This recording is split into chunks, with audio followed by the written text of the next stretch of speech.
بسم اللہ الرحمن الرحیم۔ سوال یہ پوچھا گیا ہے کہ اگر کسی کی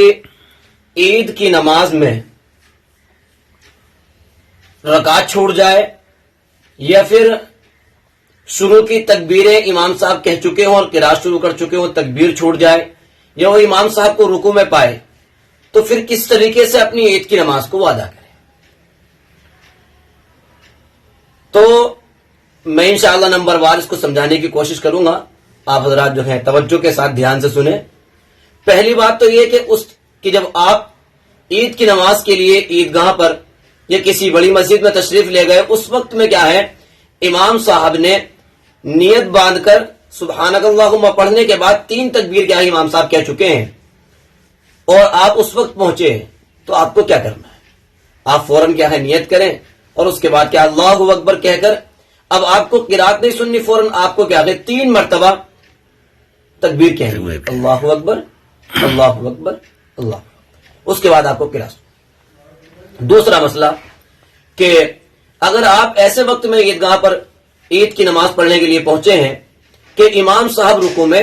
پہنچ چکے ہیں، تو اس وقت میں آپ کو یہ کرنا ہے کہ جانے کے فوراً بعد جب آپ اپنی صف میں کھڑے ہو جائیں اور ابھی امام صاحب گئے، آپ کو لگتا ہے کہ اتنی جلدی اٹھیں گے نہیں، تو آپ کیا نیت باندھے فوراً اللہ اکبر اور کھڑے کھڑے 3 مرتبہ کیا ہے تکبیر کہہ لیں، اللہ اکبر اللہ اکبر اللہ اکبر،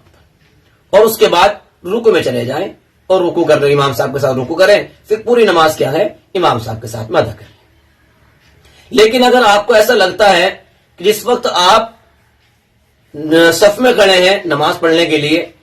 آپ ابھی پہنچے ہیں اور امام صاحب رکوع میں جا چکے تھے اور امام صاحب کو پہنچے 2-4 سیکنڈ ہو چکے اور لگتا ہے امام صاحب کیا ہے، اگر آپ کھڑے کھڑے تکبیر ادا کریں گے امام صاحب رکوع سے کھڑے ہو جائیں گے، تو اب آپ کو جو ہے کھڑے کھڑے تکبیر نہیں کہنی، نیت باندھنے کے فوراً بعد آپ رکوع میں چلے جائیں اور رکوع میں جا کر کیا ہے رکوع کی تسبیح نہ پڑھ کر آپ یہ تکبیر ادا کریں، اور آپ رکوع میں جائیں اور رکوع میں جا کر پڑھیں اللہ اکبر اللہ اکبر اللہ اکبر۔ اس کے بعد اگر وقت ملتا ہے تو آپ رکوع کی تسبیح پڑھ لیں، اور اگر وقت نہیں ملتا ہے تو امام صاحب کے ساتھ رکوع سے کھڑے ہو جائیں، پھر ساری نماز امام صاحب کے ساتھ میں ادا کر لیں۔ اسی طریقے سے اگر آپ عید کی نماز پڑھنے کے لیے عیدگاہ پر ایسے وقت میں پہنچے ہیں کہ خدا نخواستہ آپ کی کیا ہے 1 رکعت مکمل چھوٹ چکی ہے،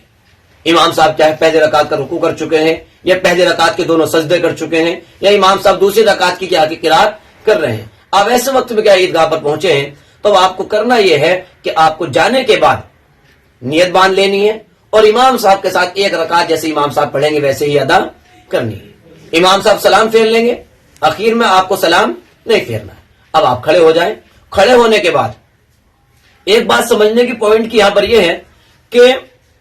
پہلی رکعت میں شروع ہی میں سبحانک اللہم پڑھنے کے بعد 3 تکبیریں کہنی ہوتی ہیں، جب آپ چھٹی ہوئی رکعت پڑھیں گے تو چھٹی ہوئی رکعت میں آپ سبحانک اللہم پڑھنے کے بعد 3 تکبیریں ابھی نہیں کہیں گے، بلکہ آپ سبحانک اللہم پڑھیں گے، پھر اعوذ باللہ، پھر بسم اللہ، پھر الحمدللہ کی صورت، اس کے بعد جو صورت آپ کو یاد ہے وہ آپ پڑھ لیں گے۔ اب رکوع میں جانے سے پہلے آپ 3 مرتبہ کیا ہے تکبیر پڑھیں گے، اللہ اکبر اللہ اکبر اللہ اکبر، اور اس کے بعد آپ کیا ہے رکوع میں چلے جائیں گے، پھر اپنی پوری نماز جس طریقے سے ادا کرتے ہیں چھٹی ہوئی 1 رکعت اس طریقے سے ادا کرنے کے بعد سلام پھیر لیں گے، اس طریقے سے آپ کی نماز کیا ہے ادا ہو جائے گی۔ اللہ تبارک و تعالی ہم سب کو کیا ہے عید کی نماز کو سیکھنے کی اور اس پر عمل کرنے کی اور اسی کے مطابق پڑھنے کی توفیق عطا فرمائے۔ واخر دعوانا الحمدللہ۔